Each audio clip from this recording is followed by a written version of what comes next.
Mission शिक्षण संवाद के पढ़ाई से प्रतियोगिता तक में आप सबका स्वागत है मेरे प्यारे बच्चों।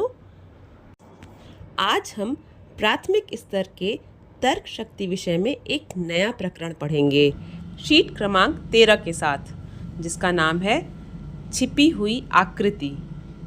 बच्चों, क्या आपने कभी किसी बड़ी तस्वीर को देखकर उसमें कोई छोटी सी चीज़ ढूंढने की कोशिश की है? या कभी गर्मी की रात में छत पर सोते हुए आकाश में देखा है जब खूब सारे तारे दिखाई देते हैं, तब आप उसमें जब ध्यान से देखते हैं तो उन तारों से कोई कोई आकृतियां आप बना लेते हैं। कभी कभी बारिश में बादलों को देखकर भी ऐसा होता है, हमें कोई कोई आकृतियां दिखाई पड़ती हैं। आज हम रीजनिंग के ऐसे ही एक बहुत रोचक प्रश्न के बारे में पढ़ेंगे जिसे कहते हैं सन्निहित आकृति या छिपी हुई आकृति। जब कोई छोटी आकृति किसी दूसरी बड़ी आकृति के अंदर छुपी हुई हो और हमें उस छिपी हुई आकृति को पहचानना हो तो उसे सन्निहित आकृति या छिपी हुई आकृति कहते हैं। अब इसे एक उदाहरण से समझते हैं। मान लीजिए हमारे सामने एक बड़ी आकृति बनी हुई है और उसके अंदर एक छोटी आकृति छिपी है। हमारा काम है यह पता लगाना कि बड़ी आकृति के अंदर वही छोटी आकृति कहाँ छिपी हुई है। इसके अंतर्गत पूछे जाने वाले प्रश्नों में एक प्रश्न चित्र तथा उसके बाद 4 उत्तर चित्र दिए जाते हैं। प्रश्न चित्र में दी गई संरचना को विकल्प में देखना या ढूंढना होता है। लेकिन यहाँ एक बात बहुत समझने वाली, ध्यान रखने वाली है कि हम छिपी हुई आकृति बिल्कुल उसी दिशा में न ढूंढें जैसी वो प्रश्न में दी हुई है। वह आकृति किसी विकल्प में घूमी हुई, उल्टी या सीधी दिखाई दे सकती है। इसलिए हमें केवल उसकी दिशा नहीं देखनी है बल्कि उसकी बनावट और रेखाओं की संरचना को भी पहचानना है। अब सवाल आता है कि ऐसे प्रश्नों को हल कैसे करें। सबसे पहले हमें प्रश्न में दी गई छोटी आकृति को ध्यान से देखना है। आपको प्रश्न में कौन सी आकृति दी गई है? स्मॉल ए, छोटा ए एक लेटर दिया गया है। अब हमें क्या ध्यान से देखना है कि उसमें कितनी रेखाएं हैं, कौन सी रेखा किससे जुड़ी है, कहाँ कोण बना है, कहाँ रेखा मुड़ रही है। इन छोटी छोटी बातों को ध्यान से देखना है। इसके बाद हमें एक एक करके चारों विकल्पों को देखना है। सबसे पहले हम देखेंगे कि क्या प्रश्न में दी गई आकृति की सभी रेखाएं और उनके आपस में जुड़ने का तरीका किसी विकल्प में मौजूद है।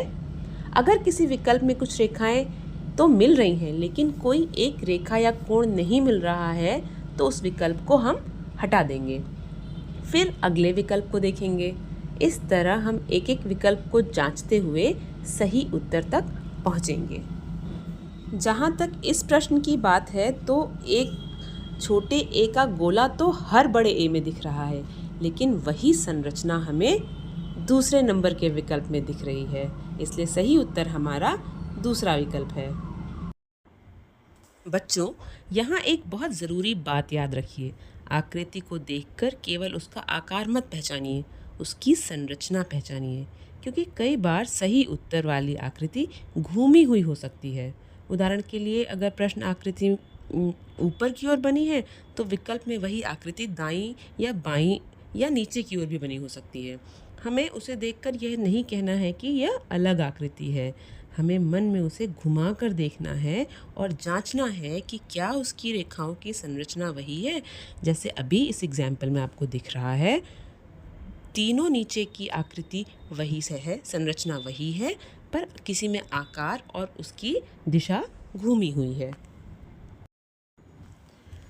तो बच्चों, अब हम इस प्रश्न को ध्यान से देखते हैं।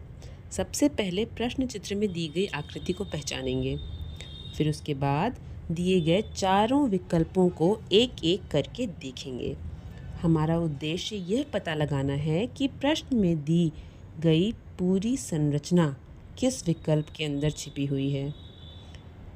ध्यान रखिए, हमें पूरी आकृति का आकार एक जैसा होना ज़रूरी नहीं है। बस प्रश्न वाली आकृति की आवश्यक रेखाएं और उनका आपस में जोड़ने का क्रम विकल्प में मिलना चाहिए।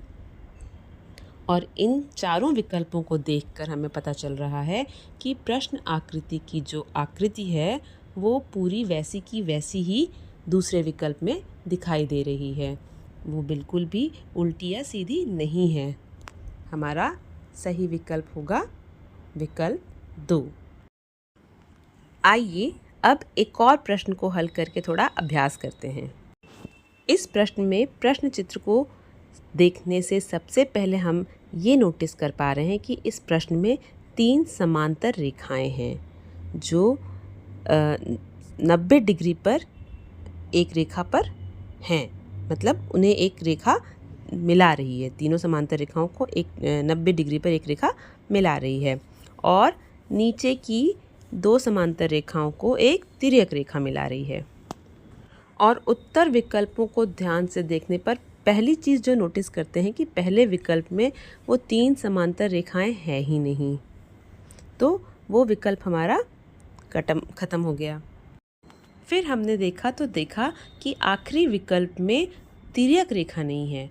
3 समांतर रेखाएं तो हैं, मिल गई हमें, लेकिन कोई तिर्यक रेखा आखिरी 2 समांतर रेखाओं को काट नहीं रही है, इसलिए वो विकल्प भी हमारा ख़त्म हो जाएगा। बाकी बचे दोनों विकल्पों को ध्यान से देखने पर हम समझते हैं कि बी विकल्प में जो रेशियो है तीनों समांतर रेखाओं का वो नहीं मिल रहा है। एक तिर्यक रेखा काट रही है, पर वो जो रेशियो है वो गड़बड़ है और वो सी विकल्प में ज़्यादा बेहतर मिल रहा है, इसलिए हमारा सी विकल्प ही सही उत्तर होगा। तो बच्चों, हम इसी विधि का प्रयोग करते हुए प्रश्नों को हल करेंगे और देखेंगे कि छिपी हुई आकृति वास्तव में किस विकल्प में मौजूद है। यही है सन्निहित आकृति पहचानने की सही विधि और अभ्यास से आप इसमें एकदम पारंगत हो जाएंगे। अभ्यास के लिए आपकी शीट में अभ्यास कार्य दिए हैं, अभ्यास प्रश्न दिए हैं, उन्हें ज़रूर से लगाइएगा और पिछली शीट के प्रश्नों के उत्तर जांचना मत भूलिएगा। पढ़ते रहिए, प्रैक्टिस करते रहिए। अगले शीट और अगले वीडियो के साथ हम फिर मिलेंगे। तब तक अपना ध्यान रखिएगा। Bye bye.